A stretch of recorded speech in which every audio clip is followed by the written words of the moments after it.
ازيكم يا حبايب قلبي، عاملين ايه؟ يا رب تكونوا بخير. النهارده عملنا مع بعض برسيل جل بقوة الاوكسي. من نص كوباية من مسحوق الاوكسي ونص كوباية زيت. عملت 6 لتر زي ما انتوا شايفين كده. بصوا الشفافية بتاعته وكمان التقل بتاعه كده، حاجة تحفة جدا جدا. اتمنى يا رب يعجبكم ان شاء الله، وتكتبوا لي في الكومنتات وتقولوا لي ايه رأيكم.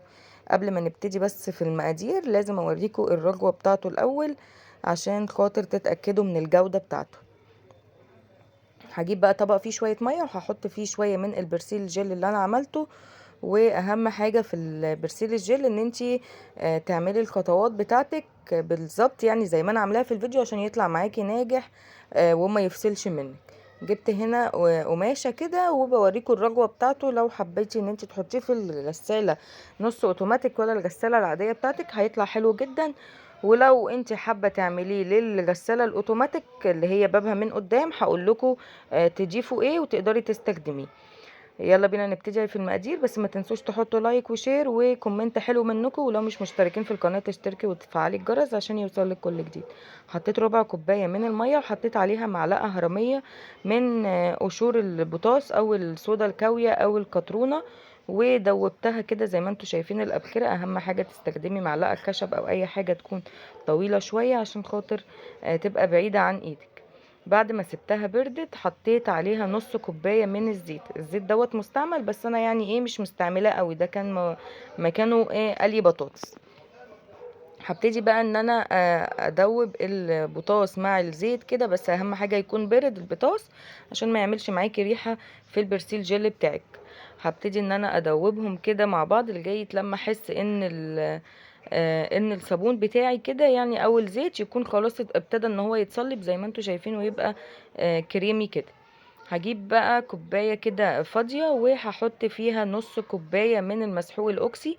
أي نوع مسحوق بتحبيه أو بتحبي ريحته تقدري تستخدميه في الوصفة وتستبدليه بدل الأوكسي يعني، بس أنا بحب الأوكسي لأن ريحته بتبقى قوية وكمان بتثبت في الهدوء.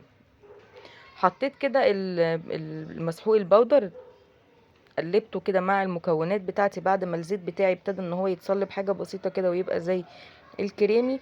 وهبتدي ان انا اقلبه شوية عشان خاطر الحبيبات بتاعته تدوب، بس مش هتقلبيه كتير لان احنا لسه في خطوة تانية فهتخليه يدوب خالص، لكن برضو ايه عشان يندمج كله مع بعضه وينشف كده وما يبقاش طري معاكي.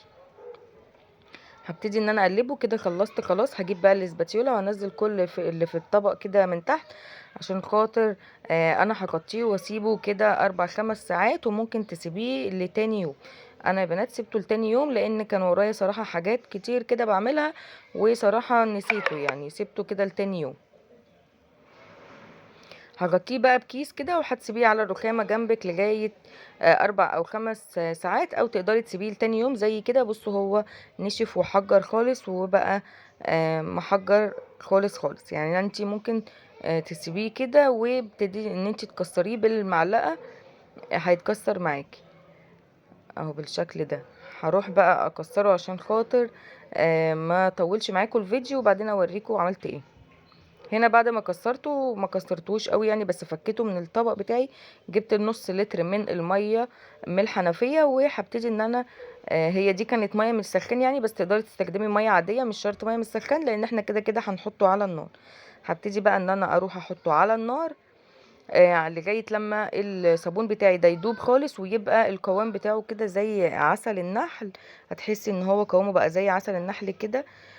هنا ده بقى لتر من الميه. انا الحته دي ما كانتش بتصور فانا بوريكم. حطيت معلقتين كبار من السكر ومعلقتين صغيرين من بتوع الشاي من ملح الطعام. ملح الطعام هيخليه يتقل معانا، والسكر عشان يزود الرغوه بتاعته. لو بقى عايزه تعملي مسحوق للغساله الاوتوماتيك هتستغني عن السكر وهتحطي معلقه من ملح الليمون. وهقولك كمان ايه الحاجة التانية اللي تقدري تستغني عنها وتجيبي البديل بتاعها اللي هو للغسالات الاوتوماتيك. ده قوام الصابون بتاعي. طبعا في حاجات كده يعني ما دابتش، بس مع التقليب هتلاقيها بتدوب معاكي بسرعة. هجيب بقى المية اللي انا حطيت فيها معلقتين كبار من السكر ومعلقتين صغيرين من الملح وهنزل بيهم على الصابون بتاعي. هتلاحظوا انه كمان ان قوامه ابتدى يتقل ويبقى زي الصابون السائل كده تقيل اهو بالشكل اللي انتوا شايفينه ده. هبتدي بقى ان انا ادوبه. الحلة دي يعني دي كبيرة، بتعمل معايا 6 لتر. هجيب بقى ده ب5 جنيه من برسيل الجل بتاع الغسالات العادية. طبعا لو هتعملي للغسالة الاوتوماتيك هتجيبي نص لتر او لتر من البرسيل الجل اللي هو بتاع الغسالات الاوتوماتيك اللي بيتباع عند اي حد بتاع منظفات. وهبتدي ان انا اضيفه كده واقلب. ايه فايدته؟ ان انا باخد مادة التكسبون بتاعته الحافظة للصابون او البرسيل اللي انا بعمله، وفي نفس الوقت في اللون، وكمان بيكون مادة حافظة للصابون بتاعنا وبيديله ريحة كده، لان هما طبعا بيبقوا ضايفين له روايح بتاعة البرسيل الجل. هبتدي ان انا ادوب، وهتلاقوا ان القوام كل ما بيقعد كل ما بيتقل. تقدري طبعا تسيبيه زي ما هو، ولو لما تسيبيه براحته كده هيتقل معاكي اكتر، او تقدري تعملي زي ما انا عملت كده وتزودي ميه وتسيبيه هو كده كده هيتقل. بس الافضل ان انتي تسيبيه وهو تقيل، ولما يرتاح خالص لان هو برضو لسه سخن، يرتاح خالص بقى تروحي انتي مزوداه بعد كده ميه براحتك في الاستخدام بتاعك. انا هنا زودت ميه مرتين، يعني في حدود 2 لتر كده مثلا. وبعد كده ابتديت ان انا اقلب كويس عشان خاطر كل المكونات تتجانس مع بعض. طبعا اللون بتاعه حلو جدا ومش وحش، بس انا طبعا حبيت ان انا احط له لون من عندي عشان خاطر التصوير. وزي ما قلت لكم قبل كده بحب اتفزلك في موضوع الالوان ده، وبحب اخترع كده. هجيب عندي لون بينك كده اللي هو الوان الاي شادو كده اللي الواحد مش بيستخدمها، بتكون موجوده في اي بيت عند اي واحده يعني. وبدوبها في شويه ميه، وبعد كده هضيفه على الصابون بتاعي.